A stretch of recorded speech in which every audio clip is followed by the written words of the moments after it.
Today is a great day to discover crypto. We got a lot of stories, and guys, I am so excited for the markets right now. And I'll tell you why I'm so excited. Someone pointed out a very interesting aspect to me. We are a 2x away from all-time highs, folks. Let's go. Let that soak in for a second. A 2x away from all-time highs. I know we've been trading sideways for 2-3 days. This might be your opportunity to jump in because we're seeing a lot of global adoption. We got a lot of stories. We're going to be talking about India today and why India is important for crypto adoption, Bitcoin adoption, the global currency we all know, love, and respect. I'm talking about my orange friend, Bitcoin. I'm going to rotate it, and we carved in the B. Oh, wait, no, we haven't done it yet, but we're going to do it soon, folks. Folks, we're going to talk about Bitcoin already in a fifth bull run. People are saying a potential $125,000 price target, and that thing might happen sooner than you think. Now, how do you feel about the 125, and why is India and some of these other countries so important for Bitcoin adoption, Joshua? What are you thinking here? Yeah, so of course, I'm going to pull this up actually on the screen here in just a second. But India, guys, a lot of you have heard about them because the whole BRICS narrative popping up. They're one of the largest GDP countries in the BRICS nations, which is going to be Brazil, Russia, China, India, and South Africa. And obviously, guys, India is set to overtake Japan as the third largest economy by 2030. Now, just this month, their inflation dropped by over an entire percent. Now, I wish this was happening in the United States because we are looking to be a lot more stickier. Their inflation is definitely, yes, above us a little bit. But if you guys didn't know, India's stocks have been actually performing very, very well. They've gone stagnant about these last 2 to 3 weeks. But over the summer, moving into August, September, and October, there was a lot of money from India's economy just flooding into these small cap altcoins. So with the article that DZ is going to break down here in just a little bit, this could be a huge reason in why we're seeing them start turn to new altcoins and pump that market up like Solana, Ethereum, and etc. So, we're seeing this growth, this impact come out of India's economy. We have them actually now focusing on semiconductors, which I'll show you in this. I pulled up one of these articles. I got a couple up here just a second. But this is where a lot of people are starting to project, and analysts and economists are saying, hey, is India the next China? Because right now on the projection, by 2030, they're going to be overtaking Japan. But right now they're working with the United States to perhaps become the largest semiconductor producer in the globe, especially with all of the uncertainty around the CHIPS Plan 4 Act that was released by the Biden administration pushing semiconductors out. So this is bullish for India's economy. This shows signs that they're looking into a lot more tech stocks. They're starting to get a little bit more lively in their stocks. And this is going to flood right over into the article, DZ, if you have it pulled up for Solana, we're going to Ethereum. go roll into CoinMarketCap first. Look at the market watch here, but I have a hot theory on India. I think it might happen before 2030, and it's going to be for two reasons, and two reasons mainly. One is going to be power, energy. They're really, really into nuclear. Then we have the tragic event that happened on Japan's coastline around a decade ago, and so they're a little bit understandably hesitant on nuclear technology. So as India grows and really expands their nuclear capabilities, probably looking at China as an example, that's really going to push them forward. The second factor is going to be the birth rates, especially when you look at Japan's birth rate compared to India's birth rate. Is very, very different ends on the spectrum right there. So I think we're going to accelerate like 2028 is going to be DZ's prediction here. All right, well, let's get into CoinMarketCap. Today we're looking at CoinMarketCap. The coin market cap is down, however, but we are still up above $125 trillion. We have 24-hour volume. It's a little, wait a minute, let me move it for you folks so you can see here. We're moving. Live adjustments happening. All right, so we go to the coin market cap. You can see here, 24-hour volume down 25%. It was very hot yesterday. Bitcoin dominance, 53%. Gas also cooled down, is down to 25 gwei right now. And then the fear and greed, we're above 69, coming in at 71. But now it's time to look at some prices. All right, you know what? I was so excited. I was so bullish, but now Bitcoin's below 34,000. So maybe I'm just going to flip bearish, folks. I'm just kidding. It's a little bit of a pullback. We're kind of hanging around in this, some are saying maybe a Bart Simpson's forming. Some are saying a bullpen it's forming. We're going to be looking at the charts later. Don't you worry. Also, we have ETH cooling down a little bit. Both Bitcoin and ETH are down about 0.4%. BNB up about 2% here. Solana, we are going to be talking about Solana in relation to India very shortly. It is up 2% here. And Toncoin. But let's just go ahead and look at the exciting movements here. This is what everyone wants to see. Neo is up almost 18% today. Injective up 12%. And then Floki. Floki is back into the top 100, so we might be seeing some Floki. TJ, what is your thoughts on Floki? I don't really have a lot of thoughts on Floki, but it is interesting seeing Neo moving because okay. What's your history with Neo? It's an older coin. Yeah, Neo is just an old, a lot of people think of it back in 2017 as the Chinese Ethereum. It makes me I remember that. think of Justin Sun pre-conflux is actually what it makes me think about. So there's Tron, there's Neo, but I noticed a lot of things, Just Lend was moving today, which was interesting. A lot of things in the Justin Sun ecosystem had some movements there, which is just interesting to me. But it's very fascinating when you see a lot of these very old projects start to move seemingly out of nowhere. I know we've got some other projects that had some big pumps that we're going to talk about a little bit later, potential Amazon partnership and some of that stuff. So yeah, seeing Neo moving is interesting. Injective still pulling back from where it was earlier in the week. I mean, look at these weekly pumps for these two coins. Injective up 50%, Floki is doubled. Thor Chain is up almost 50%. DYDX up 30%. We have some serious weekly movers here. Near Protocol is up. Flow is up. TJ was talking about Near yesterday. IMX is up as well. I was talking about that one. All right, let's look at the biggest losers. Now we're on a new page. It's no longer CoinGecko. It's now on CoinMarketCap. The streak will discontinue. Will not have any of my coins on here, and I guarantee it as a possibility. All right, we have Toncoin. God dang it, Mina. All right, then it's Bitcoin SV is down almost 4%. Mina Protocol down 2.5%. Arbitrum, Aave, and HBAR. What are your thoughts on HBAR? Josh? Ooh, I got quite the history with Hedera. But Hedera is one of my actually top choices in 2021. I got in very, very early, so respectively, made a lot of gains off of it. But HBAR just over time, we've seen a lot of the inflation in their tokenomics with their release kind of be based on how bullish the market is. So if the token price is up, the team is releasing more tokens into the market and diluting it a little bit more. So unfortunately, we can see here, circulating supply is 67% for HBAR. You can kind of maybe see just the cutoff right there. So here again, and they're pulling up, and so that dilution was coming in, and so unfortunately, HBAR was one of the contenders that did not receive all-time highs again in that second cycle of our last bull run. So, just from a volume perspective, I definitely would like to see a lot more price action come from probably the marketing and talking about their governance council and, actually probably doing some more public release and statements of their partners that they have. But I do like HBAR, but some people don't because it's a little bit more towards a centralized aspect of B2B. And so it's kind of like you got to choose between that middle ground. All right. Yeah, it looks like a range. If you got in early, you're looking pretty good. You got in under a nickel. It went all the way up to 50 cents. You can kind of see it right here. I don't know if you could zoom in enough there. And then now coming in around a nickel. So if it reaches all-time high, previous all-time high, you're looking at a 10x there. So I know there's a lot of HBARbarians in the chat. All right, let's talk about India. Let's talk about India's relationship to crypto. Can India propel us into that super cycle that TJ thinks we might have? Can India propel us to the 6-digit Bitcoin? I certainly think it is possible. But first, what is India like? All right, so there's a new altcoin. No, maybe not a new altcoin, but now Solana is reaching Ethereum's level of popularity in India, says analysts here. Ethereum has long held the prominent position. However, recent data indicates that Solana is increasingly becoming the preferred choice in various global markets, with India being the noteworthy example here.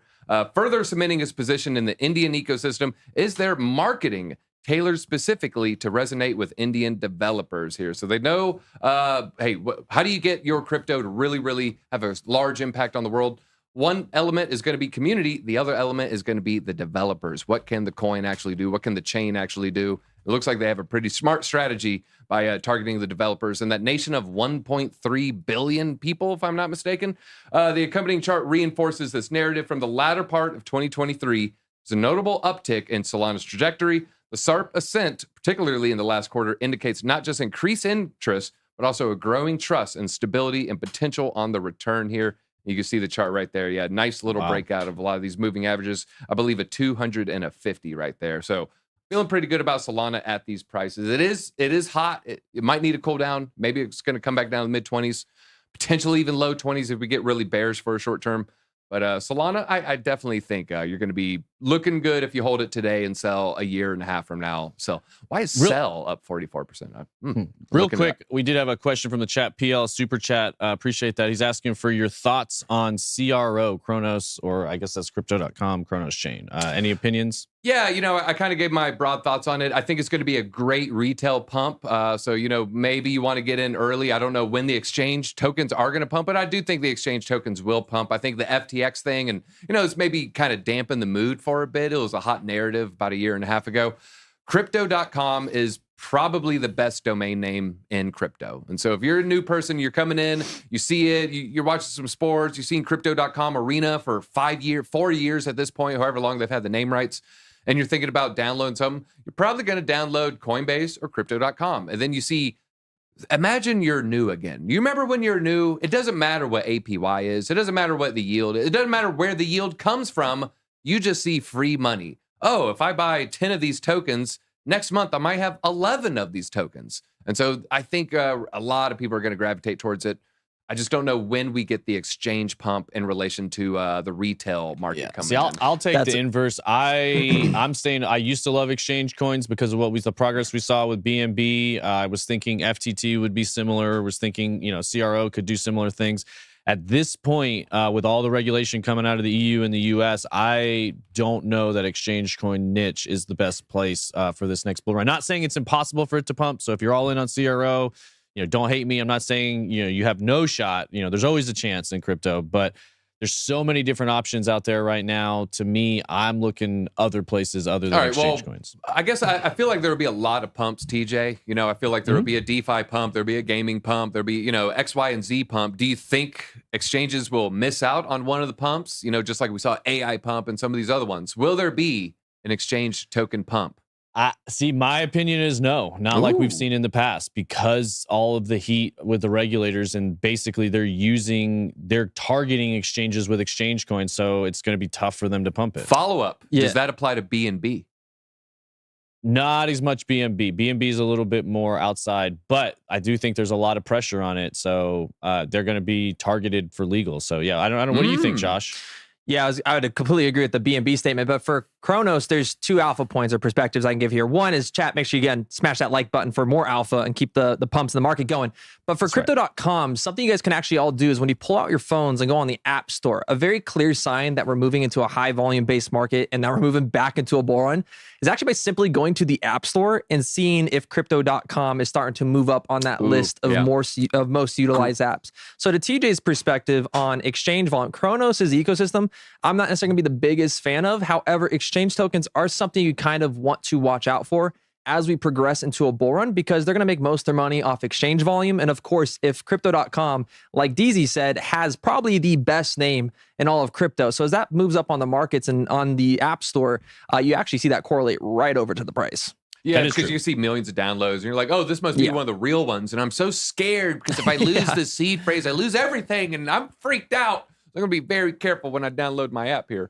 Or go. And and the chat is saying my crypto journey in the chat, talking about the sponsorships and stuff. A lot of people, they do have UFC sponsorships. I believe Formula One sponsorships. So the marketing is definitely top notch for crypto.com. They definitely know how to build that. So it's worth noting. I just, not my cup of tea for this next bull. And also, I think Reddit kind of likes it, so that might count a little bit. All right, let's talk about more about India here. India tops global crypto adoption rankings here. It's a little bit cut off. We'll let's scroll down a bit here. I might need to just go ahead. This is a weird site, India Forbes, the way they have it laid out. So the report by Chain Analysis reveals India's unexpected rise as the top player in grassroots cryptocurrency adoption here. It assesses countries by measuring the extent to which their populations invest a substantial portion of their wealth into cryptocurrencies and the volume of the transactions conducted. Several in the CSAO, that's the Central Southern Asia and Oceania, or how do you say that?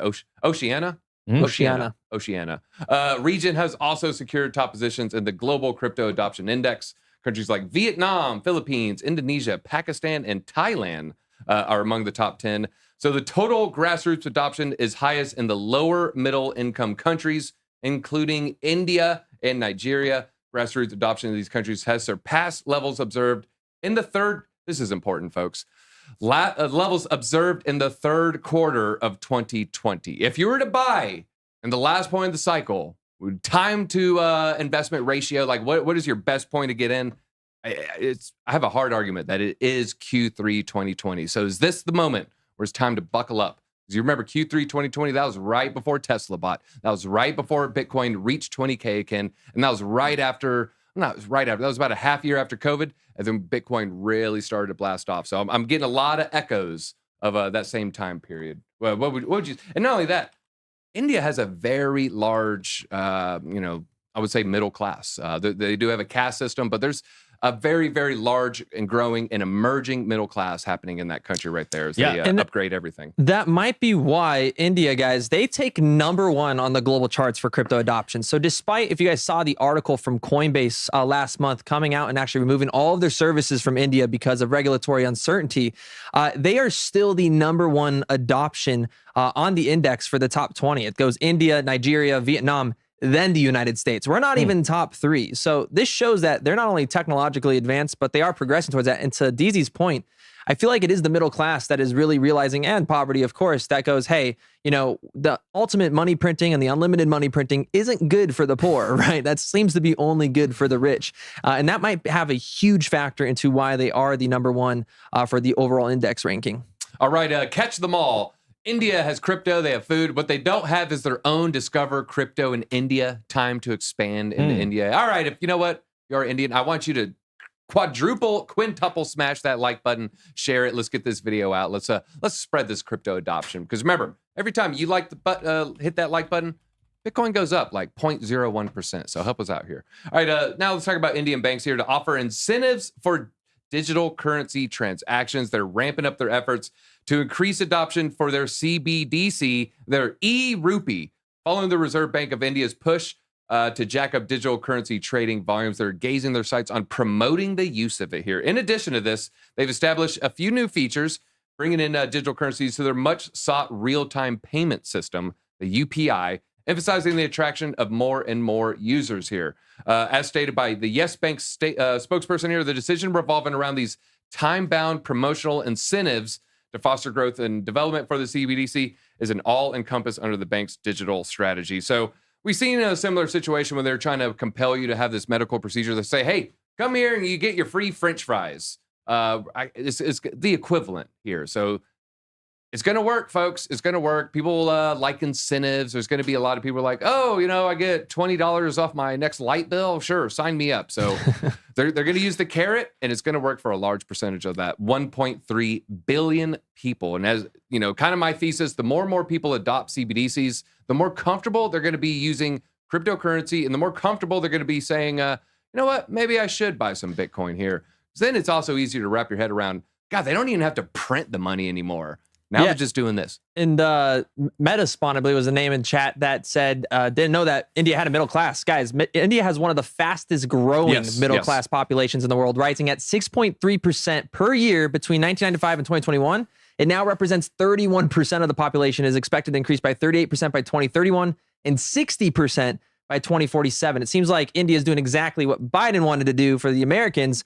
But now I'm actually really jealous of what's going on over there, because that seems they're actually really bullish. fixing their infrastructure. See, we just have a crumbling bridge. They're adding bridges. They're adding internet infrastructure. They're adding a lot of electrical capabilities.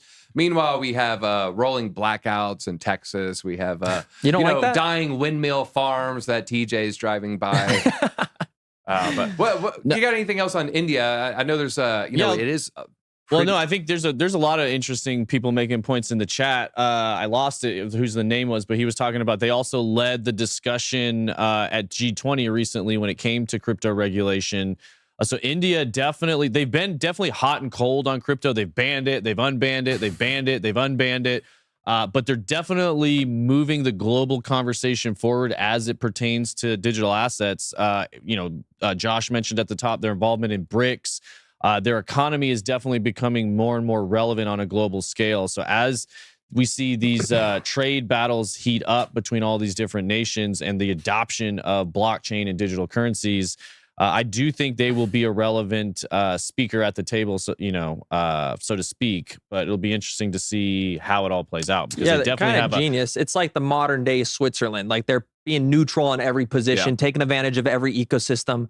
And we'll see what happens and how it rolls out, because there's a lot of interesting things. I don't know if you guys ever see the skirmishes that take place on their border with China. Like they have like full on man-to-man combat all day, like every day. The Pakistan Himalayan border as well. Let's see. I was looking at Google. So India dominates the internet. Google CEO. Yeah, no, they dominate tech CEO positions. Actually, it's not just Google. It's not just the YouTube CEO as well. Leader of the top L2 Polygon. All right, let's all right, well, I think it's time for a little chart time with Kelly here. I'm interested to see what he's saying, because all right, I'm gonna lead with this, Kelly. I see this potential chart forming. I don't know if it's a BART. I don't know if we have a bull flag pennant. What is going on with Bitcoin's price action? Because we had a huge spike up, and then we're doing that little sideways thing. Well, first off, thank you for having me back. Hope everybody's doing well. We're still looking bullish. Yes, we are. The question is going to be, are we going to get a liquidity grab, or are we actually going to continue to the upside? Looking at it, it is absolutely, it's a bull pennant as it stands, but you pointed out very, very well. You're trying to look to the future. Is this going to, there we go. Is this just going to chop sideways and then come back down very quickly? What we need to do is look left. Look what's happened time again. We had a bull flag right here. Boom, pennant right here. Did push up, liquidity grab, and then just basically didn't quite do anything. It just stair-stepped down until it finally ultimately broke that level. Happened again right here previously. Bit of a bull pennant, push up, and just a little bit of a fake out until we ultimately pull back down again. So where we're at right now, of course, the position of the bulls is only getting stronger and stronger the closer we get to the ETF. But I got a question for you, DZ, before we look at any other charts. Do you think that like right now we're seeing astronomical highs of long-term holders? And I talked about it on this morning's BitLab daily stream.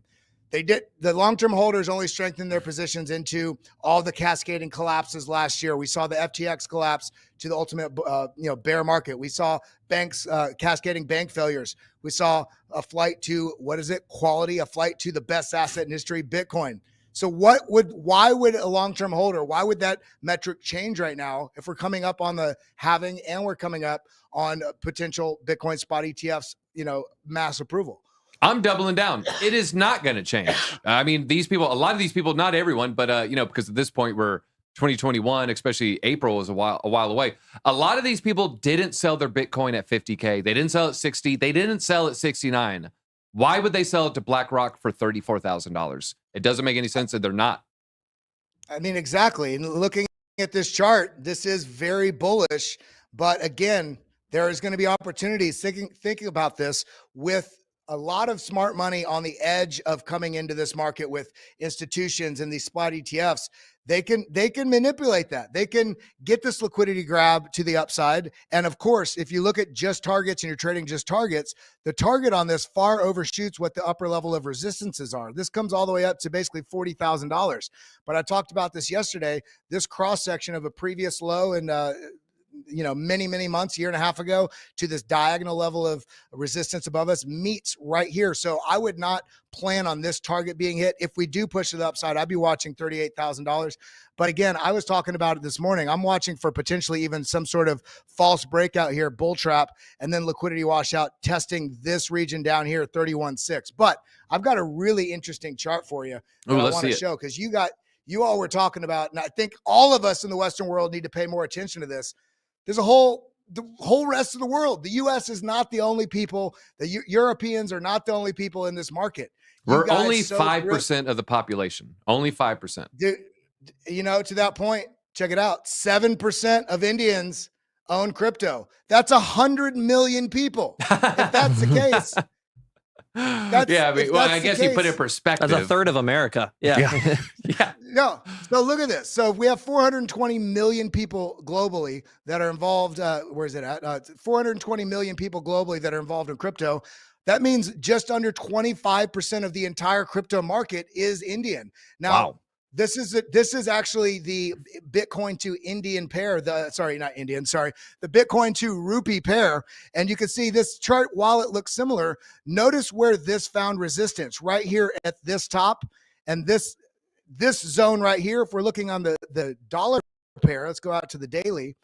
The dollar pair comes up to this level right here, which essentially is the low side, basically right in this region right here, the low side of this range. Doesn't get anywhere near this upper level that we're seeing on the Indian rupee. Now, of course, this also has to do with the difference in valuations of different foreign currencies. But if we're looking at this chart and we're somewhere over in India or the Middle East, and we're using this pairing, then this is a lot more bullish. I'm not even going to pull up the Bitcoin to the Venezuelan peso or the Bolivar or any of these other metrics, because it's just going to be straight up and to the right because their inflation is so bad. They're not having this, this sort of weird sort of bull and bear market because their currencies are inflated to some point that Bitcoin really is the only other asset. So the reason why up is because this is giving a lot more bullish sort of perspective, 25% of the crypto market. So this also strengthens that case about where things can go. And this is not to mention also in the West, we always talk about why would you use this to trade or to buy coffee? It's stupid. It's a store of value. Well, everybody else in the world is saying, hey, our money's getting devalued so fast that we might as well have this other currency, Bitcoin, that to them is a lot more stable. So it makes more sense to use this. Yeah, and back to the 5% metric, the US dollar is doing quite well relative to the rest of the world. We might say, well, compared to the 50s, it's terrible, but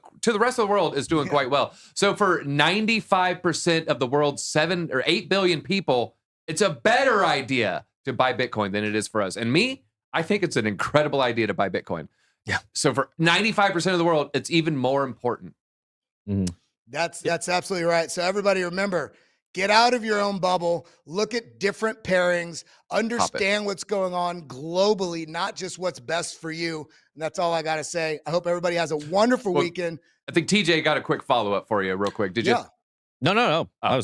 I wanted to say something actually on that chart, Kelly. That was that's a really cool chart to see because as they elevated their interest rates, they've been paused for actually quite a long period of time now at 6.5%. So this goes to show you guys in chat, no matter what, if we're pushing towards higher inflation in these markets, and with India being one of the leaders behind, the Bitcoin adoption and crypto adoption in general, this is just really bullish for long-term outlooks. And again, if it goes the other way and we see a collapse of the dollar, see a collapse of these ecosystems, again, that's another reason why we want that decentralized store of value. We want to be able to hold our own assets, our own keys, our own money, and be able to spend that how we want. So both sides of this seem extremely bullish. And obviously with the high interest rate environment, seeing that inflation coming down, that's showing strong signs in their economy. And it's probably why we've been seeing them actually be absorbing small stocks earlier this year. And I can't hear myself speak, so that's why I might be yelling into the mic. But no, you're good. Yeah, you're bullish. Bullish. All right, Kelly, anything else?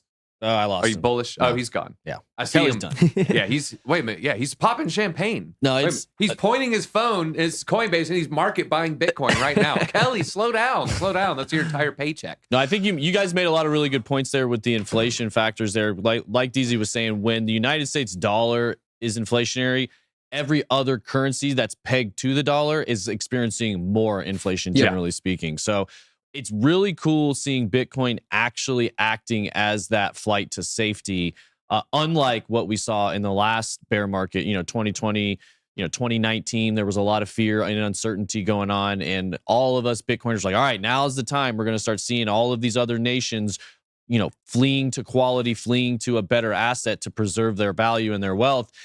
They all went to cash in the dollars, which still is happening in a large amount, but we're seeing more and more and more other nations saying, no, we're going to use Bitcoin as a way for our nation to climb up the ranks of global economic status.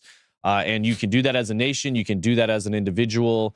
And that's part of what makes Bitcoin so compelling. It is that freedom aspect for so many people around the world. And it's really cool seeing it actually start to play out. Well, speaking of compelling, I got a compelling price target for you folks. I already saw someone type it out. $125,000. I love that at the beginning of the show. Can Bitcoin hit 125 this cycle? So I would say about a year and a half from now. Well, many people think it can. Bitcoin already in the fifth bull market will reach 125K by December 2024. Folks, we're talking about early in the cycle here. That's actually somebody in the chat was saying six-figure Bitcoin 12 months from now. So 2024, 125 Bitcoin, that would be awesome. Go ahead. I'll let you finish reading the article, and then I want to hear. I'll go say I'm a little bit more muted than that. I don't think we'll hit six digits. I do think we'll be potentially new all-time high. So that's still really good. 70K, 80K. I would love an 80K Bitcoin 13 months from now. I'd be very, very happy. If it's 125, I'll be a little bit happier. I'll actually just be confused. I'll just be walking around like everything's fake. I'll be the mega bull. I say we're over 6 figures before the end of 2024. Ooh, all right. Well, we got our takes. Josh, before we get to the article, what do you think? 7 figures, guys. I'm going to go big or go home. We're going to be on yachts. Yes. No, I'm more on DC sides, being cautiously optimistic, but we'll play all sides. You know what? I'm going more cautious. I'm shorting it all the way down to 3K, folks. I'm going to make money on the way down. What's the Austin Powers? $1 million, with the pet naked cats. Yes. He does love gold. All right, let's talk about Bitcoin here. The price expected to rally as high as $125,000 by the end of 2024, according to Matrixport. This is a note shared with Crypto Slate here. The bull market commenced in June when it hit the yearly high for the first time. Around this period, several traditional financial institutions then applied for a spot Bitcoin ETF with the SEC, triggering upward price movement for Bitcoin. This signaled the end of the crypto winter period, they said. The note concluded that U.S. traders and institutions' buying power is a magnitude larger than traders in other regions, including Asia. So let's put a little cold water on the on the Indian narrative there. But guys, it's still a lot of people. Look, it's a growing economy and it's growing faster than us. So, that gap is going to shrink. Probably faster than we'd like here. All right, let's talk about illiquid supply here. Illiquid supply hit all-time high, reaching 15.3 million Bitcoin, setting up a potential short squeeze as active supply constricts here. So it's pivotal changes in its liquidity dynamics when the illiquid supply reached an all-time high, representing almost 80% of the Bitcoin circulating supply. It suggests a growing pool of holders committing to their long-term Bitcoin investments. Concurrently, it is retraced. This is insane. It is retraced to 2012 levels, where really there's only 1.3 million Bitcoin that are kind of floating around, easy to buy. I would say that is the definition. Like, is it easy to buy? You go out, you buy a Bitcoin. What's it pulling from? It's not pulling from my wallet. It's not pulling from Satoshi's wallet. It's not pulling from the stolen Silk Road Bitcoin. It's going to be pulling from the available Bitcoin. What is there available? Only 1.3 of the 19 million floating around here. All right, so these liquid dynamics collectively hit at a constriction of Bitcoin's active supply. The combination of the growing illiquid supply and the shrinking liquid and highly liquid supplies can create a short squeeze scenario. This occurs when the market's limited active supply struggles to satisfy trading demand, potentially triggering sharp upward price movements as traders scramble to cover their short positions. We've gamed it out, whereas the exchange has 100 coins, but 101 are needed, so then they buy, and then it just creates this positive feedback loop where Bitcoin, was it Arthur Hayes that was on? You could see, according to him, he's saying you could see $100,000 daily candle one day. Mm-hmm. I don't know if I'm that bullish.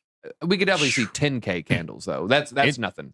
Yeah, things can move fast, and that's what I'm talking about. When you see a short squeeze, people forget after you get lulled to sleep this long by Bitcoin and it feels like it's not moving, the volume's down, you forget how fast it can move. And I think, again, we talked about it at the top of the show. We're a 2x away from an all-time high, which Bitcoin can do very quickly if you get into these short squeeze environments. And again, with the spot Bitcoin ETF, huge demand, supply getting cut, the environment couldn't really be better for Bitcoin price going into this. But Josh, what the heck is that? I don't know if I could see the top here. This is a really cool chat. This is actually, this guy live streams this on YouTube all day long, but this is your liquidation. So it's going to be a little bit smaller up here. But speaking to that short squeeze that DZ was talking about, you can see that bears are actually the reason why markets continuously pump. So, looking at this chart up here, all of these big lines, don't worry about all the color and all the coordination. Just at the top, realize that there's a lot more volume up here, and that is actually where bears are going to get liquidated. Those are shorts. That's that short squeeze. And there's not a lot necessarily down to the downside. So with all the people screaming for that 27K, 28K right now, this is where we're playing that tug of war. And right now, bulls are definitely winning, at least on the daily chart, looking at it here at the top. So just something cool to point out. And again, just plays right into the short squeeze narrative. All right. Well, we got another narrative here of Bitcoin all-time highs. We're talking about inflation is worse, and, U.S. is doing good relative to other countries. Well, there's some, what I said, we're a 2x away from an all-time high. That's not the case in every country. Some countries' inflation is so bad, Bitcoin's at an all-time high right now. Right now, we have 3 simultaneous all-time highs as Bitcoin price teases 35K here. If we look, so we have Argentina, Nigeria, and Turkey. This is one of the main reasons why we saw Nigeria so high on the adoption curve right there. So while we're looking at 35K in Argentinian pesos, 12 million pesos, Turkish liras, almost 1 million Turkish liras, 979,000. And then the Nigerian naira, I believe is called 28 million due to prevalent inflation in these nations here. And we're going to see more and more as Bitcoin, when Bitcoin's at 50K, it'll be 50 countries, 30 countries. I don't know the exact number will be, but as we get closer and closer, then eventually I think Sweden has better inflation than there's a short list of countries that has better inflation numbers than us. But yeah, we're going to see this more and more and more as we get higher and higher and higher, because it's a really bad situation in a lot of countries. So we kind of get stuck in this bubble or in America where you can't really think about, in a long term, eggs cost more. And, if I have money in a bank account for 2 years, I might lose 10%. Imagine losing 10% in 5 days. Imagine getting paid on Friday, and then on Wednesday, you're like, why can't I even afford milk? I could have bought 2 gallons last week. That is the situation a lot of people are facing. It's quite dire. All right, you ready to talk about, let's see. Analysts predict deeper pullback if Bitcoin price hits 47K. So this is the Gareth Soloway take here. He's offered some insights in the recent price action here. He was on Kitco News, and he pointed out the factors have been a key driver, talking about the ETF and the Ripple cases here, pushing the price up as much as 100% year to date. But he also highlighted last week's event when the fake news story about the ETF led to a rapid surge as well. However, according to him, this event made it clear that the approval of a spot ETF would have a significant positive impact, leading to a short covering and an influx of buyers. They're saying it may surge up to $47,000 before experiencing a sell on the news scenario. So look like his target here. It's using that trend line. Okay, I like that. I've seen this trend line used a lot. I'm a fan of this trend line. So we haven't really started testing it, but I believe we will at some point. I remember us testing it here. I mean, it played out pretty well. Just crashed through at that point. I think we had some exchange collapses happening at the time. I have to look at the date. But yeah, I think eventually, I think that's going to be very, very, very strong resistance. So I agree with Gareth. I think it'll be a pretty hard rejection off that. Yeah, well, obviously we got to get up there first. And these levels that we're sitting at right now, will be very interesting to see what plays out over the weekend. A lot of people, I think Kelly mentioned it, we could go back down and retest 32.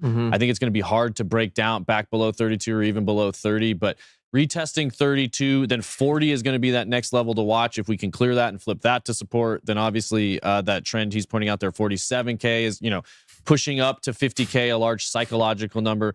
Those are going to be key levels to clear and watch on the way up for potential bounces. But yeah, I think we're seeing a very strong bullish momentum on the price action now. I think 32 is going to hold pretty well, and I'd love to see it come back down and retest it and bounce off of there. It makes me feel more confident for the path back up. But either way, pushing up towards 40K is going to be a pivotal moment as time goes on. But we don't want to knock on that 32K door too much. The more you knock on the door, the more likely you are to burst through. Once is enough for me. Yeah. Let's just one knock and then let's run away here. Yeah, people saying the Argentinian pair is ridiculous if you look at the chart. Bitcoin proves a lot of action can happen in 2 minutes. I tell someone the same thing. Okay, all right, you got me there. All right, too many crazy holders. That self-custody. Self-custody is gospel. Supply will be lacking. I think there's some good actors out there. Kraken, Jesse Powell, they fought tooth and nail to the IRS was like, you have to give us this. They're like, no, we're fighting it still, trying to appeal. Eventually they came to an L there, but there's some bad actors in these exchanges. And you might deposit your Bitcoin on this exchange and you think, okay, it's safe. Sam Bankman-Fried proven that is not always the case, folks. We saw it with Terra Luna as well. These exchanges, I'm not saying all of them, I'm saying the bad ones. They will sell your Bitcoin. So self-custody is key. I don't think they're going to do it at Coinbase. I don't think CZ selling it. That's just that's just what I think, just by what I've observed. But there's definitely going to be new collapses, I think, over the next couple of years here. All right, you ready to talk about Biden? All right, so me and Josh got an idea. We're going to pitch TJ live. Yes. Me and Josh have we culminated a little plan here. We're thinking when he comes down here in a week or so, or a month, or whatever it is, a weekly political podcast as we get closer to the election. I guess we just announced that the stream. Yeah, there we go. All right, what do you think? All right, and I'm going all in on Ralph Nader. I'm a Ralph Nader man all the way. Yeah, I think for chat, if you don't know, I'm involved a lot with Web3 lobbying. So things like the anti-CBDC bill that was passed through the state of Florida, I'm actually a part of their influencer community, helping just kind of educate politicians and the, I like to say the elderly, I'm just joking, but on just what Bitcoin is and how crypto functions. So, getting more involved with that, we want to look at the politicians, moreover, a sense of going, I like to say, beyond the headlines and actually looking at who these officials would elect and if that's going to make crypto more bullish or more bearish in the future. So we'll be breaking that down. Well, he brought up the political gerontocracy. We want to talk to the good politicians, not the one that's going to pinch me and Joseph cheeks. Right. They're like, they don't even know what room they're in. They get rebooted live. Not those people. We're talking about the people who knows what's going on in the room that they're standing in. Yeah. All right. Now, not going to segue with that. I'm not going to use that as a segue, but we're going to talk about Biden now. Biden signed executive order regulating AI use in federal government. So he wants to sign this order, but the main issue here is the computational power. Makes me think about Bitcoin mining and crypto mining in general here. So he's expected to sign an executive order on AI regulation. The order, likely to be signed Monday, is said to have at least 3 goals. First, require advanced AI models to undergo an assessment. So they have to put the AI through the arbiter. It's unclear which models this rule might apply to and which criteria the assessment might include. They're not going to know what to do there. Second, they will task select agencies with examining how they might use AI to improve national security. Yeah, because I'm so sure the NSA hasn't been looking at it for 20 years. And then they'll also make it easier for skilled tech workers to immigrate, which is huge. This is obviously we need, to bring in more impactful immigrants, illegally here. All right, but this is the issue. The fourth prong that it might include. What is this fourth prong? Well, it could be a surveillance effort that focuses on quantity-based monitoring of cloud computing resources that could affect other non-AI industries, including game development and Bitcoin and cryptocurrency mining. Now, this is in plans. This isn't signed yet. We've yet to see, but we need to push back now. You cannot shut down computing. If you want to shut down computing in the U.S., it might ruin our chances to be an AI leader. It might ruin our chances to be a crypto leader. It might just ruin U.S. chances, generally speaking. What are your thoughts here? Go ahead. Sorry, that was my Was that your certain impression? Yeah, sorry. Okay. Where are we? Huh? Yeah. Feinstein, so McConnell, Feder. I mean, is there any limit to there's who no that could limit have on been? which impression. Chat, let me know which impression you think that was. But, this executive order is going to be very interesting. Just to your mention of, regulating AI. At one point, on one side of the argument, it's like, yes, we do need to limit the control over people like Sam Altman, who is like, kind of, I don't know if you watch his Joe Rogan podcast, but I don't know if you want that guy making the rules and regulation over what AI can and can't do. So there is this balance we have to find. But if we're not careful, guys, and if we're not speaking up to our politicians, if we're not dialing in for the representatives and we're not standing up against this, it can very quickly turn into just a data dump and data control for big tech or the government. In this case, they want the feds to actually kind of look over and analyze and regulate what can and can't pass and not give that up to the private sector in any way, shape, or form. So this kind of falls in that category of complete control over digital identities. This is why the lobbying association in Florida passed the anti-CBDC bill. That doesn't mean necessarily the United States won't pass one. It just means if they try, they're going to, they have to sue states and go to court before they issue something. So in this case with the AI scenario, it just shows me that I don't know what's necessarily happening with this administration. I think this is kind of a shot in the foot and it's kind of too progressive. I think it was Nancy Pelosi or Elizabeth Warren. It was one of them that said, I just sign bills and pass them and I worry about what they do later. We need to change that mentality in our Congress. We need to change that mentality with our representatives and we need to start focusing on the people. Yeah, being given 12,000 pages and you got to sign it in 12 hours is not a good system, folks. He brought up Alt-Man. I like to call him Alt-Man. We did a video on it 10 days ago. Didn't quite get the love I thought it deserved, but so really check that out. Yes, that was the Eye of Sauron. It's a great video, great B-roll. You're definitely going to want to check that out. So please go watch our Joe Rogan, Sam Altman video. The real fascinating crypto is Bitcoin. Yeah. DJ, go. No, I was going to say this is an interesting topic. We love technology and the tech industry is definitely known for the move fast and break things mentality, which I think is good in blockchain. You can, kind of hyper run a lot of speed tests on, economic models and see what's going to happen very quickly. When you're playing with technologies like AI and releasing it in the world, some thought and consideration definitely needs to be put into this. Who's putting that thought and consideration and potential regulation into place? I don't think it should be a lot of people who are just learning how this stuff works right now. But figuring out how that's going to impact on a global scale, it's going to be a big discussion for a long time. And I think that's what we're really seeing with blockchain technology as well. All of these technologies are moving much, much faster than governments are capable of keeping up with. So if we can't come up with some type of industry-based self-regulation, then I think it's going to be quite the battle between all the governments to try to get their hands around this. Yeah, and the worry for me isn't T2 apocalypse day, AI takes over. You're holding on the fence as you get nuked to oblivion by the robots.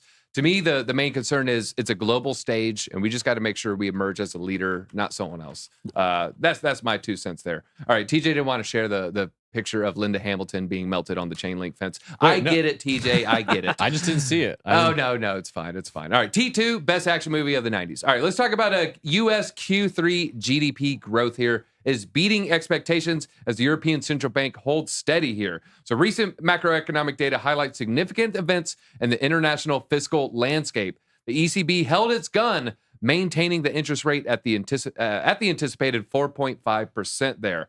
These data points not only represent a snapshot of the prevailing economic conditions, but also potentially foreshadow the trajectory of global financial markets. With the U.S. economy outperforming expectations and the ECB's steady stance, the interplay between these economic powerhouses will likely continue to shape the global financial narrative there. All right. So, ECB holding steady here, 4.5%. Real quick, we did do a poll to see what the BTC price would be at the end of 2024, and it's very split. We got 40% on 50K, 31% on 100K plus, and 28K on 75. So it's very split between 50, 75, and 100K plus. Also, I was going to see if one of you, maybe Josh, while he's pulling this next story, we were at dinner last night talking about AI, and I referenced these weird Salesforce ads that are running right now. If you go Google, I want to see that. Yeah, go Google new Salesforce ads. It'll be the first one that comes up with Matthew McConaughey, because what is up with that guy? It just lands strange, and it's just like was it Buick? His Buick commercial landed very strange. Yeah. All right. I mean, that is the guy who's famous for playing the bongo drums naked in his Austin home. Yeah. Eye of Sauron. I thought that was the video. It might have to be your computer actually now that maybe I have audio for both. Catch them all. Regulating AI. What did Allen Iverson do? It's like the 15-second thing. Double dribbled. Yes, it's that one. Yeah. Okay. I don't know if I'll get your audio. Let me see. Yeah. All right. If not, I'll pull it up during one of his little things here. There you go. Right. Yeah, I don't have your audio, so okay. I'll play it in a bit. Let's do the story. We'll go to your take. I'll pull it up here. Digital asset market cap surges by 250 billion in October as tech stocks plummet. So this is kind of what we were talking about yesterday, the decoupling of tech stocks and crypto here. So just more charts kind of pointing to what we were talking about yesterday. Make sure you check that one out. And Meta Reality Labs division reports unexpected $3.7 billion loss in Q3. Now, I want to get your broad take on this. So Meta is partnering with Ray-Ban, and so to them, it's not going to be the giant Oculus headsets. It's going to be people wearing augmented reality glasses. You're wearing your Ray-Bans. I'm looking at you, Josh. I could pull up our last couple messages, say I don't know you that well. Like, okay, pull up your socials. Like, oh, okay, this is your fiance's name. Hey, how are you doing? Hey, what are your thoughts on the augmented reality? I remember, and this is what I want to go with. I remember Google testing this out about 15 years ago, and they stopped due to health concerns. People weren't paying attention while driving. People weren't paying attention while walking down the sidewalk. Is that going to be another concern, or have we kind of trained ourselves with smartphones? I think, if you walk down to your apartment complex, no one's even looking up from their phone to say hi to their neighbors at this point anymore. But, I think Google had the right thoughts on this back then because we didn't have things like self-driving cars. I think as we advance more with AI and these more controlled things that just take over our everyday lives, it's going to be something that's just integrated every single day. I'm not surprised they took the loss here in Q3 at all, though. Just with the current markets, you saw the GDP that you brought up. We had 4.9% increase. That looks amazing. But then you look at the personal savings rates, it's in the gutter. You look at the credit limits, it's all-time highs. You look at credit interest rates, 22%, right? Mortgage rates are massively overly expensive.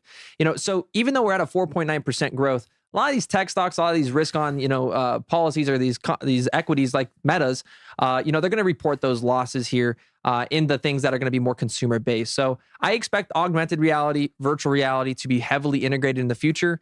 I'm excited because I have to wear glasses all the time. I'm losing my eyesight anyways. So, that might just make us a little bit stronger. But I wouldn't even doubt that in like 15 years, it has like, I don't know if you guys seen that Black Mirror episode where like, it's a pretty dark episode. So, we're not going to talk about what it does, but you put the thing on your head and like, you can like literally sense things, think about things, and like you can portray Google as you think. I can see your credit score, your social credit it could be score. Like, all right, he's like, a 520, not going to be friends with him. About Elizabeth Warren, I got to stay away from that undesirable over there. I better cross the street, not walk by him on the wall. All right, let's show the self-aware squirrel. Ask more of AI with Matthew McConaughey. All right. Yeah, just for perspective, Salesforce is definitely one of the companies pushing the envelope with AI, which is part of why it lands a little weird. Like, you guys are actually doing this. Yeah. All right, let's see. Still no audio. Oh, yeah, we don't have audio either. Oh, there's no sound on the thing. Oh. Like, I don't have it either. Huh. Well, dang it. Oh, well. Well, it's Matthew McConaughey staring down with a squirrel. Yeah. It's Ice Age moment. He's got to grab that nut before it cracks the was that world John into infinity. Leguizamo, or was that Ray Romano? I can't remember who the squirrel was again. All right, Biden's. All right, so we also have Kraken. Kraken to turn over select customer data to IRS after a July court loss. I thought it was June. Okay, I guess it was July. So they alerted users by email that it would provide certain customer information to the IRS. They said that the IRS issued a summons in May 2021 and ordered it to provide a variety of records and data. They said they tried to fight and managed to limit the number of clients affected and reduce the amount of data concern. They said that it must nevertheless provide the IRS with profile information, transaction records for customers who transacted more than 20K in any 1 year. And specifically, Kraken said it must provide names, birth dates, tax ID numbers, address, contact info, and transaction histories. What info did they able to hold on to? I don't even know. I'm not sure there. So let's see. Kraken additionally noted it plans to share the information by around early November, so maybe the next couple of weeks here. Those earlier reports indicate that Kraken must also provide certain on-chain data to the IRS, something that's not mentioned in its latest email. So they didn't share everything in the email. Looks like they also got to provide some on-chain data. This is just going to be an inevitability. My hat's off to Jesse for fighting the good fight, attempting to fight, taking it to the court. You have two options. You just roll over and do what they say, or you can actually fight them and take them to court. Apple is pretty good about taking the DOJ to court, and Kraken is doing a really good job, and so is Coinbase and Ripple out. Crypto is full of good fighters. We are fighting the good fight, but then there's going to be some, hey, they might lose, and they're going to have to do what they got to do. I don't expect Kraken to do anything different in this case, where they're just going to shut down. Right. This is what they have to do, essentially. So it's unfortunate for Jesse. Yeah, you're right. Some of this is the reality of being and operating in the United States, whether you're a citizen or a business. You have to live within the jurisdiction and that you're operating. You have to follow the laws there. Now, you can push back, like you said, which I think is very important. That Coinbase, they have a thing right now where you can go on and push back against you. They're not going to be able to push back against turning over, basic information to the IRS, but turning over all on-chain activity, I think, is where they're asking a little bit too much. So if we can push back on that, Coinbase has a way you can do it. I like that Kraken's doing it. Kraken, Jesse Powell, one of the best in the space, one of the longest tenured exchanges, doing, like you said, fighting the good fight for quite some time. But at the end of the day, you can't hide everything from the government. Whether they should be allowed to see it or not, they are going to press, and they make the laws. So they. I'm sure Coinbase gives all this info and more. This is just we're seeing it because it's public with these court documents here. Have you ever used Kraken? Actually, no, I have not. I've not been on Kraken yet. All right. DZ's hairline put the Lambo under concrete. All right. You keep evolving that name, and it's interesting to follow the genesis of that. All right. Let's talk about lawmakers calling on the DOJ to consider charges against Binance, further investigate Tether over possible involvement in illicit finance. I think, there's this, it's just all going off that debunked Wall Street Journal article that was using debunked info. I forget the name from where it was from exactly. But yeah, they're going to be in the crosshairs. And so they're just going to use this as another example of, we got to go after CZ. We got to go after Tether. These are all bad actors, and they're helping all the bad guys. You are the bad guys, politicians. You are the bad guys. Whatever happened to Menendez and his gold bars, okay? Are you making gold illegal? Are you going to arrest me now because of Bob Menendez? No. So what are you saying here? It doesn't make any sense. It's just actually stupid. It's actually stupid. I can't believe people are going to fall for this. I guess, you know what? I can believe because they'll be uninformed. They'll hear scary number, they'll hear terrorists, and they'll just say, oh, it must be true, even though it's been debunked repeatedly. Do you think these lawmakers are going to retract the statement? Do you think they're going to hold a press conference and say, you know, everything over the past 72 hours, I was just blowing smoke out of my you-know-what? Sorry. No, of course not. Of course not. They're going to send out emails and text messages and then try to raise money off of this. Yeah. It's not a great system. What do you think of this? Yeah, I think this is just another play into pushing Binance out. You know, the United States guys, I think this is where they're going to try to control a lot of the, I can't say that's a tongue twist, the liquidity in the crypto markets with stablecoins, because if they can control that and actually create regulation and legislation based off that, they can force a lot of these stablecoin issuers to hold their reserves 100% in U.S. treasuries. So just understand, when they're suing somebody for money laundering, right, even though the dollar is the dominant currency in the world for that, just understand, what is this going to allow them to do? How is this going to impact us in the future? And why would they want the control in the first place? And that's because crypto accesses global liquidity. And if you can control that global liquidity and it's relying on the US dollar, number go up, high interest rate environment, you're printing endless amount of money. It's the second version of the Federal Reserve money printer. Well, we do have some good actors calling out this. We have the U.S. Deputy Treasury Secretary Adeyemo. They are not majorly used by terror groups. I'm going to skip ahead and go back up. In a recent article by the Wall Street Journal, it was Elliptic. Elliptic was the source there that was spreading lies for the intelligence agencies there. And in their call yesterday, some U.S. senators claimed that the services of some of these companies were used by terrorist groups. Well, he is saying, look, in the statement, that cryptocurrencies do not constitute the majority of the methods of financing terrorist groups. He said, when they see that cryptocurrencies are used by these groups to raise money, they will go after them. Why will they go after them? Because there's already laws on the books. There's already laws. They don't need more laws. And we're seeing it more with curtailing free speech with the recent events here. There's already laws. They don't need more laws. Anything that they're adding, they're just going to use it as a means of control. We already did a bad job in giving them too much power after the events of 9/11. I think in retrospect, clearly it was an overreach by the government. A lot of those powers have not been rolled back in the meantime. This is going to be another example. We just got to be very careful.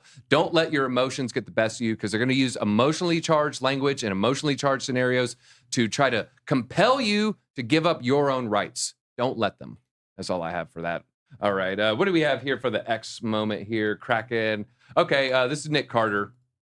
We love Nick Carter here. What are your thoughts on Nick Carter, TJ? I think it's great. I think he's got this. I assume this is about the bounty stuff. This is directly relating to that Wall Street Journal article, because what's so unfortunate about what's happening here is they know either they know this information is wrong and don't care because it fits their narrative and their agenda, and that's really all they need is a big name where they can push some numbers out that fits what they're trying to do.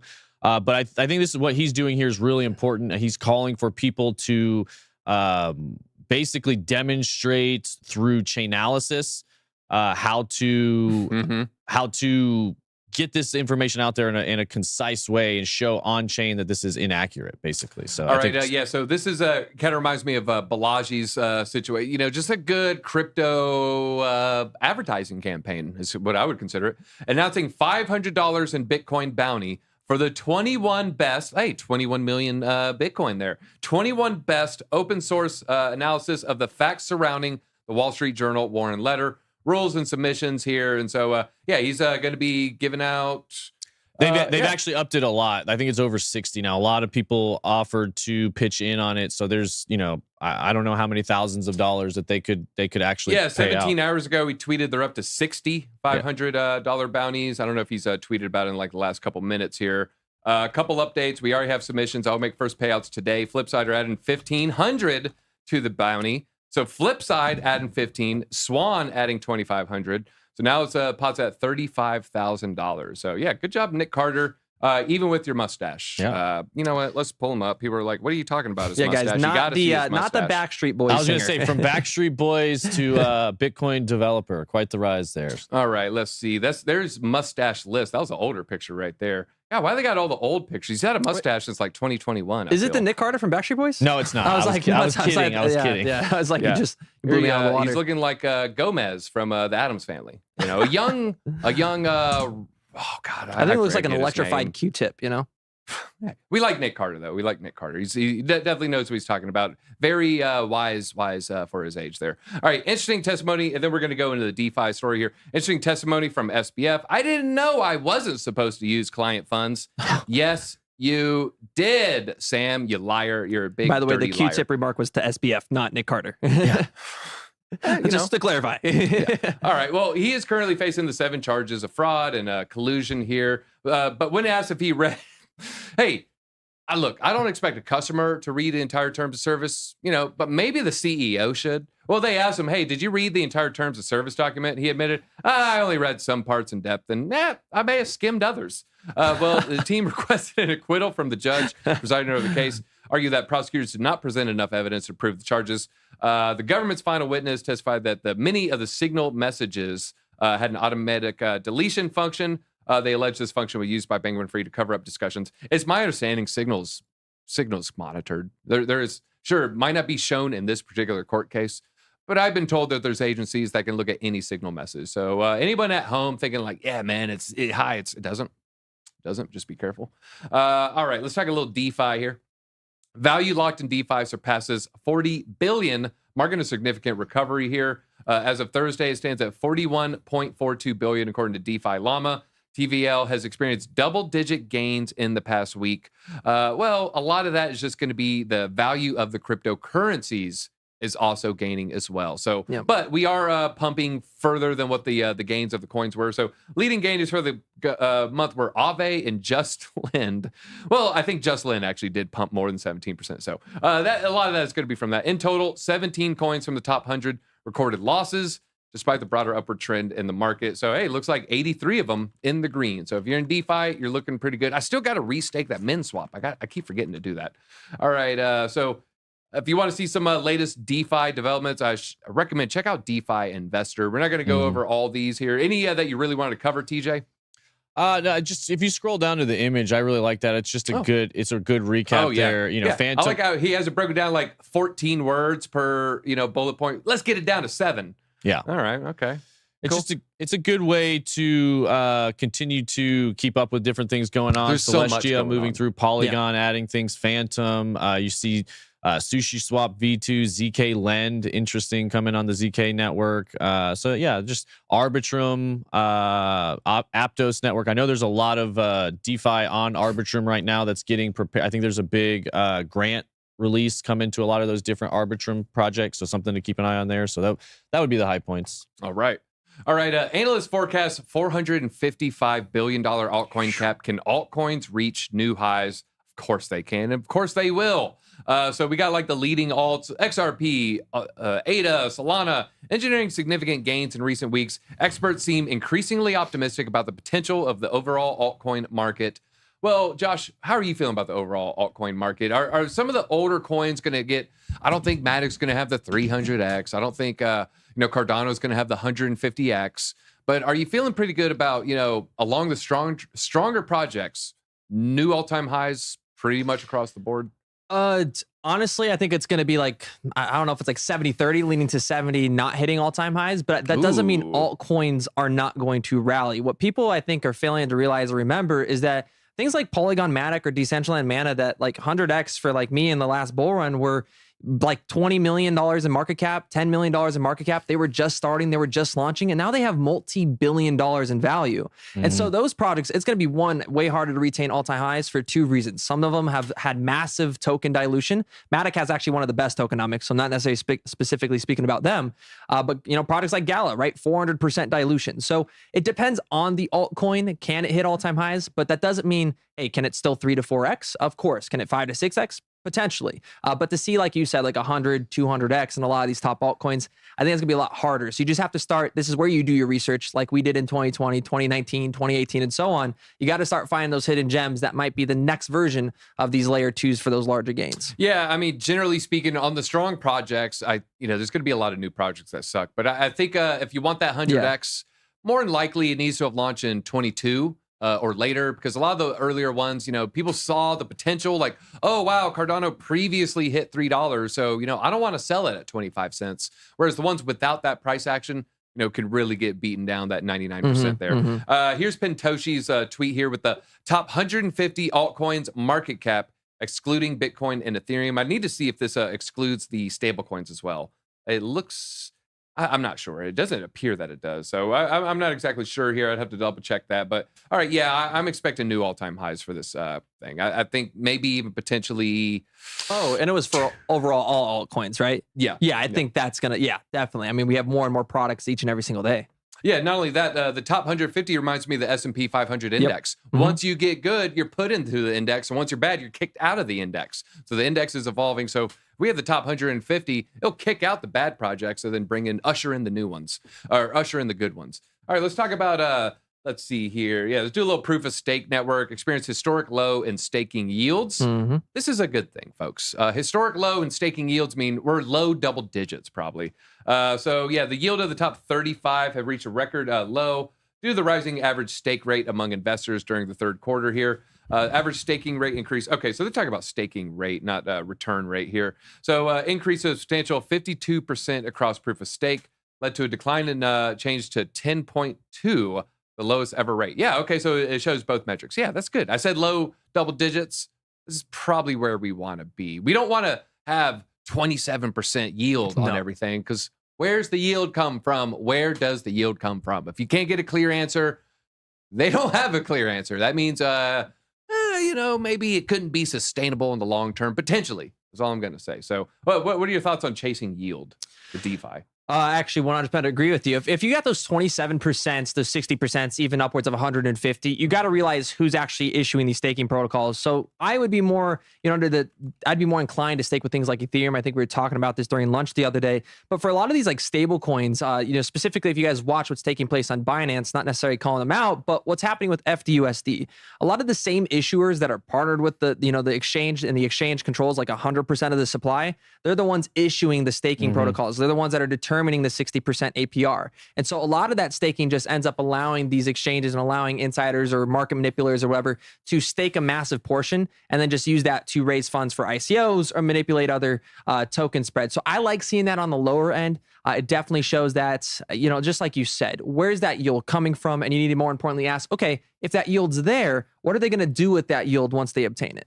Yeah, and we need to obtain more likes, folks. I think we're only around 250. We get up to about 300. I'll feel a lot better.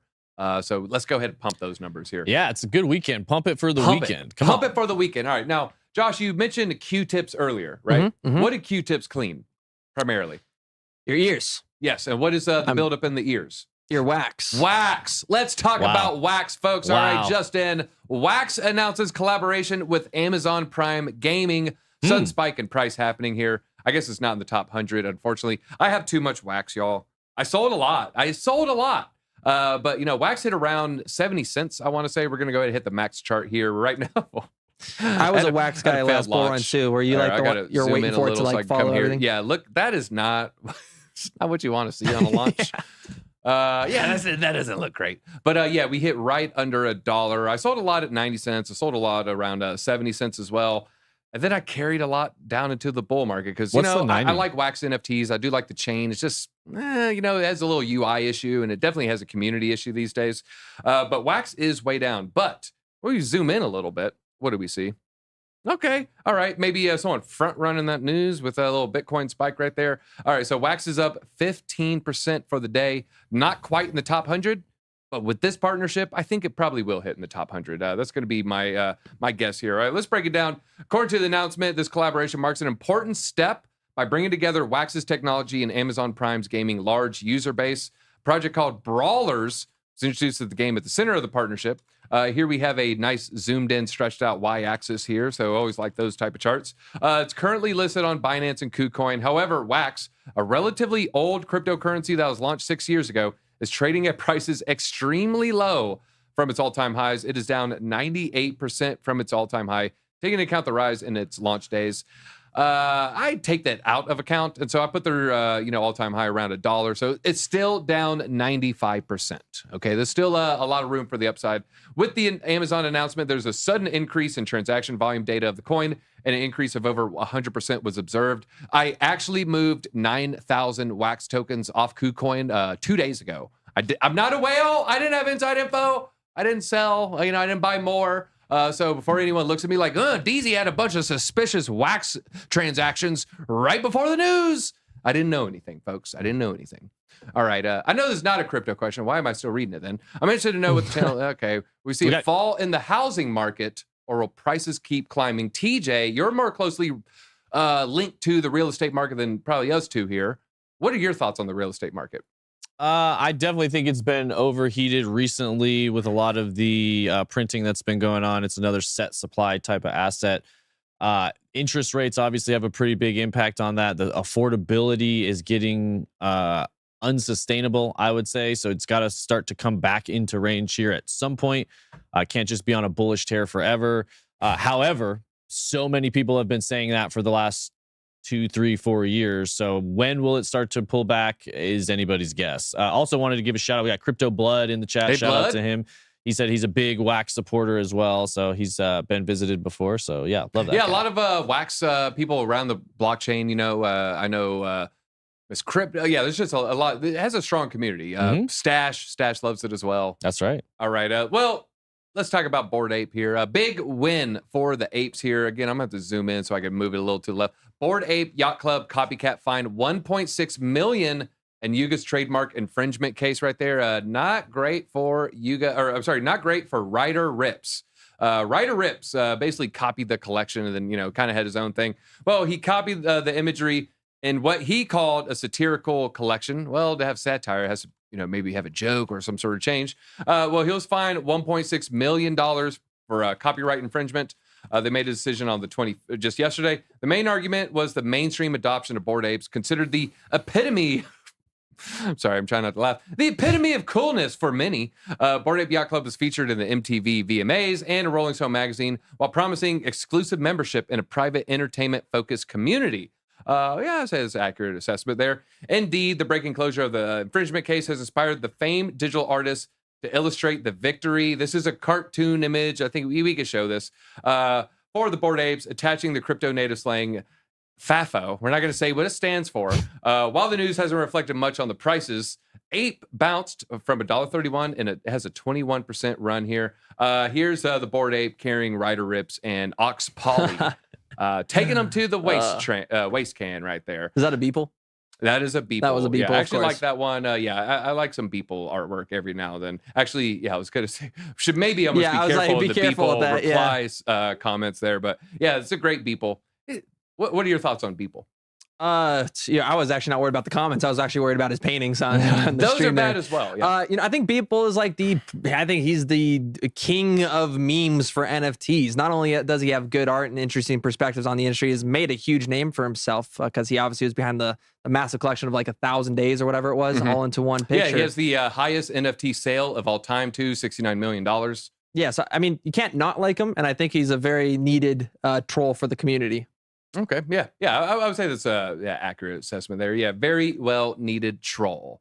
Everyone needs that every now and then. All right. Well, speaking of trolls, and according to Drew, a well needed troll. We need Pepe in our lives. If you're the Druth, Pepe sees remarkable 93% rally.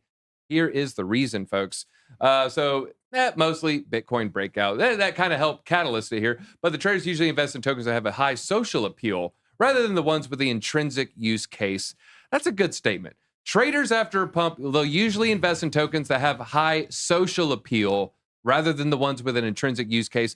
They'll buy the popular coin, not the well-functioning, the tech's so great coin. It's have you seen their latest tweet? Yeah, they really know what they're doing. That's just kind of how the market is, folks. Pepe, one of the best known meme coins, has increased by up to 30% just in that one daily candle. Up 93% for the 7-day candle there. So it looks like at the start of the week, they performed a token burn. Okay. Currently, I'll actually say that's a significant amount. So it looks like they had over 10 trillion tokens, and then they burned about 7, and then leaving them with 3 and some change here. So normally you hear like token burn, it's like trillions. I just go, no, that does not affect me whatsoever because it's like, well, what's your supply? Quadrillions, quintillions, is it important? But when you see that the team burnt 70% of their tokens, I guess good job, team. But you still got a lot of tokens.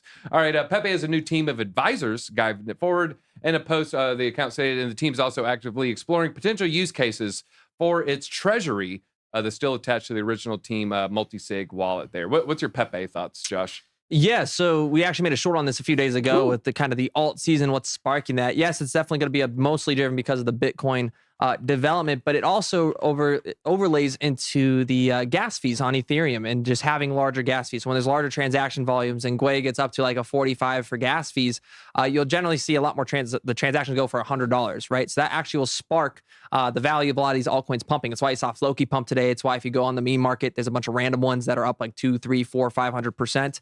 But my thoughts on Pepe are kind of just, I'm not a meme coin person, but I do love playing poker. I love my forms of gambling. I do have fun with it. And just like poker and slot machines, meme coins are really just going to be gambling. They're all started by some anonymous user or some multi-time serial rug puller, and they just keep creating these artificially and pumping them. It's like a game to people. So if you're going to play the game, you got to understand it's just high risk. There is no other difference than going to a slot machine, putting your money in it, and trying to hit a grand, whatever the grand pot is. But hey, meme coins are going to always exist. They have always exist. That's the market. All right, Rand had a pretty good tweet. Rand Nooner here. If you want to know when a pullback is coming, just watch Pepe.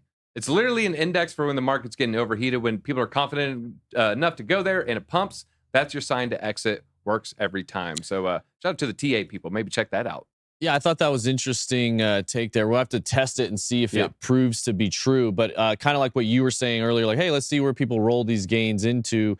Yeah, when people are going hard on, low cap and meme coin stuff, it usually does indicate, an overheated pump and, time for a washout, so to speak. So interesting metric there. Like I said, we'll keep an eye on that as this bull run progresses. For a long time, Dogecoin, the OG meme coin would be a little bit of an indicator, almost of the inverse. It would pump right before Bitcoin would move because there was a lot of whales moving out of Doge to get ready for the Bitcoin pump.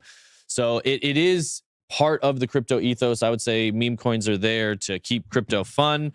I think they will become less relevant as time goes on, but everybody likes to degen out just a little bit every once in a while. And we'll get another wave of retail pump, pumping the next meme coin, whatever it might be. All right, let's talk about XRP, folks. All right, XRP defies October norms with surprising surge. Here's what you can expect for November.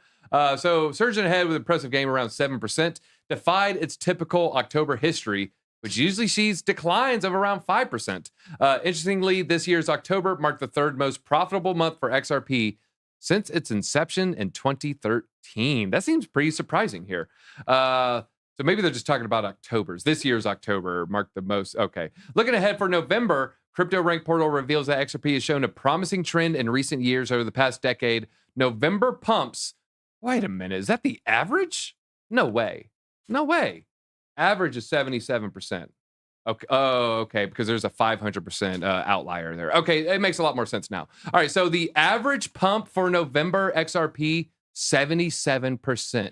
That just doesn't sound right? Like average pump about doubles almost. Why? Well, again, like I said, a lot of it is going to be from this 531% pump there. Then we also had 130 and 178. But if you look at the last 2 years, even 2021, when Bitcoin was putting an all-time high in November, XRP pulled back 10%. Last year, it pulled back 12%.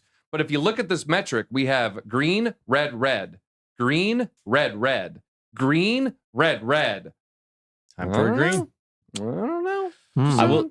And November just traditionally most bullish month for Bitcoin overall. Most green Novembers than any other month. I definitely like Bitcoin's chart better than this one. It's pretty much green. What would you rather listen to? 16 hours straight of Michael Saylor telling you why Bitcoin is the way, or 16 hours of SBF telling you his League of Legends strategies for ensuring victory? TJ, I'll go to you. That's brutal. Sell your mortgage your house. I'll have to take 16 hours of Michael Saylor. Yeah, than, I'm taking that as well. Taking that one as well. I would have to do SPF just because I love Michael Saylor, but his cough, I think 16 hours.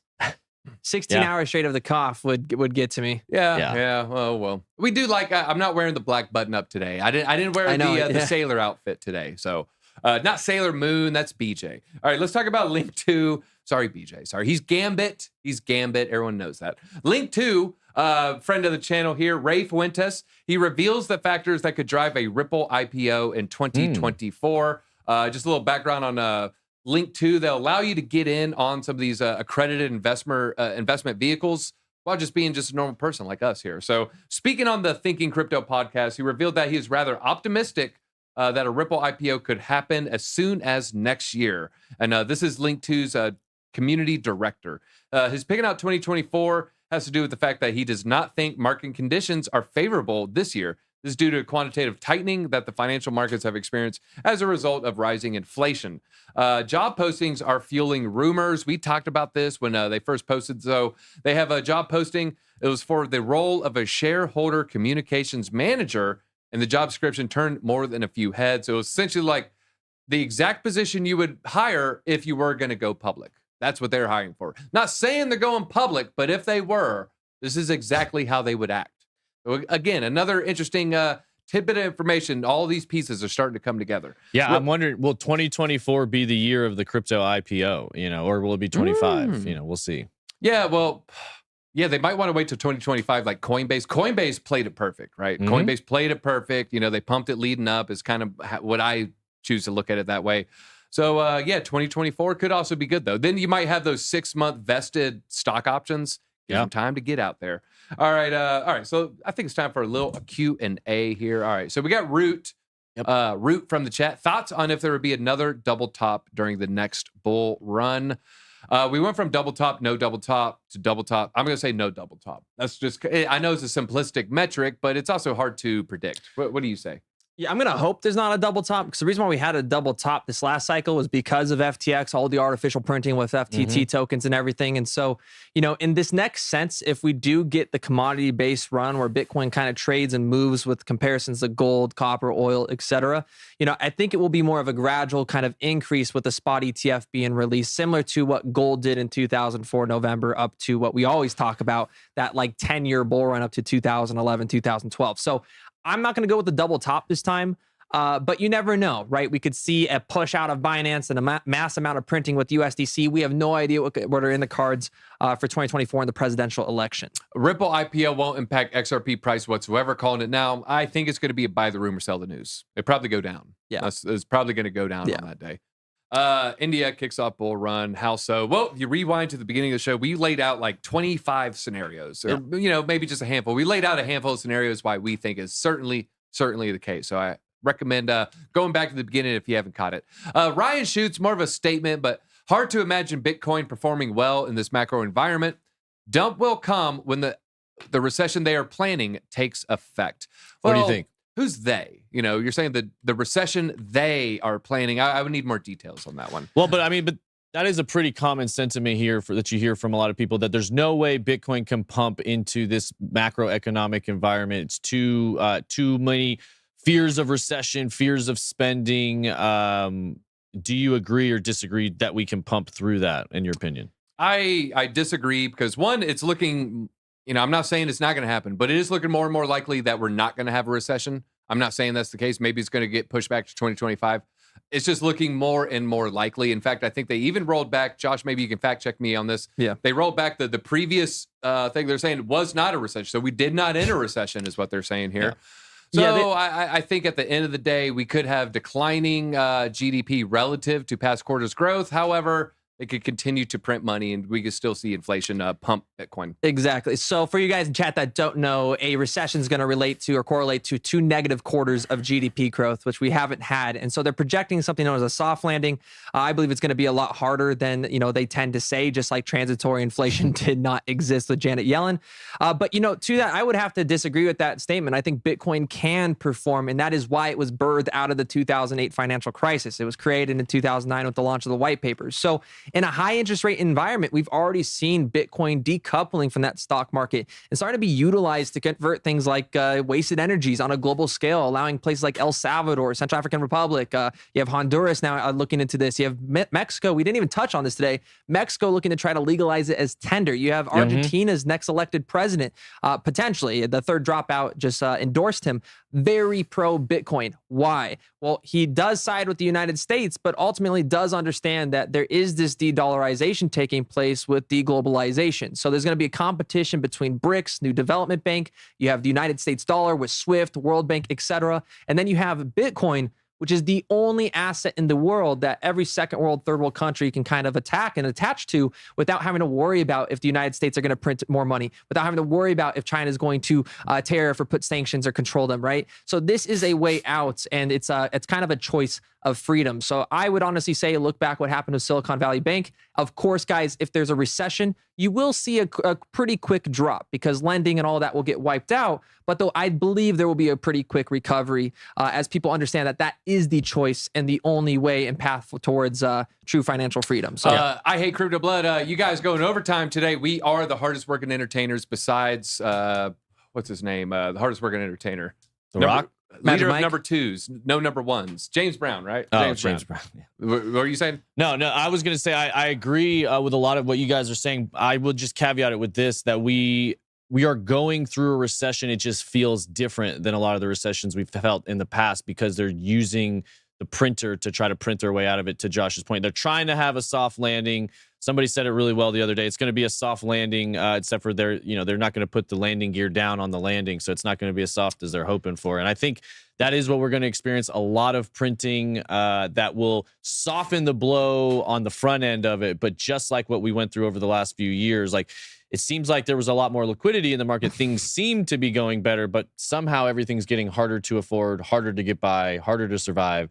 And I think that's what we're going to experience over the next few years, unless you're in Bitcoin, because Bitcoin is your safety from that aspect. I had a Bitcoin miner tell me something that was a really good statement. He said, it's socialism for the rich, capitalism for the poor right now. And so that kind of feeds into that narrative, and I would have to agree. Yeah, that's a good way to say it. So. And I do want to do a quick callback. We were talking about Javier Milei in Argentina. If you want a quick refresher, just 2 weeks ago, we did a video on Javier Milei. So I highly recommend you check that out. We kind of talk about him in his Tucker interview. Really, really good thing. All right, one last question here, and then we'll go ahead and wrap it up. Will interest rates ever go back down? I'll toss this one to you, Josh. Will they go back down? If so, when? I've gone on the record. I'm just a firm believer in the prediction markets. And so they say it looks likely, I think, Q2 next year. So I'm just going with prediction markets because they've been on point for the past year. Yeah, so guys, what goes up must come down. This is nothing new. If you look at historical cycles, you had Paul Volcker in the 1970s. That is what very similar. Jerome Powell is trying to kind of reimagine in today's society. So, interest rates come in cycle. Mortgage rates on houses come in cycle. Right now, we're testing mortgage rates in comparison to the 1990s. But with interest rates rising, guys, yes, I do believe they will come back down. I do believe we need them for a longer period of time because, like in yesterday's stream, I made that tug of war analogy. We need them around longer so that way we make sure that the 1% really doesn't take advantage of the 99%. The longer the interest rates are there, the longer we will kill that inflation, bring those prices down, unemployment will go up. And unfortunately, guys, higher interest rate economies, they hurt the middle class. They hurt the poverty. They do not hurt the 1%. It's kind of like they just brush it off their shoulder, right? You see this all the time with people like Oprah saying things that just completely do not relate to the common person. So, I think it's going to pivot actually Q4 next year, if not moving into 2025. And that's kind of my outlook right now, but it will happen. And I think it should happen later than sooner. Yeah, my 2 cents, everything's going to happen bad after the election. Yeah. That's typically, 100%. we see that happen. 100%. Play out every 4 years. Every 4 years. All right, well, folks, that is all we have time for. Make sure you hit the like button, folks. It's been a wonderful episode. It's been wonderful hosting Josh here. Josh will be back, so please give a like. Make sure you follow in all his content. It's Joshua Jake. It's with a Z, so check that out. Josh, any parting message for yeah, guys, it's been a pleasure hosting this week. Got an absolutely amazing team here from the editors, graphic designers, hosting this with TJ and DZ. It's been awesome ever since I got off the plane earlier this week. So I will be back in about another week. So you guys won't see me on the show this next week, maybe on a few shorts or a few videos that I create for you guys. But shout out to everybody in the chat. I've seen everybody's been so nice and just welcoming, and I can't wait to just ultimately share more information with you guys, create some awesome content for you. Continue to host these shows. All right, we're going to roll on out with the James Brown intro because Bitcoin, it goes up, it goes on down. It goes up, it goes on down. Get on.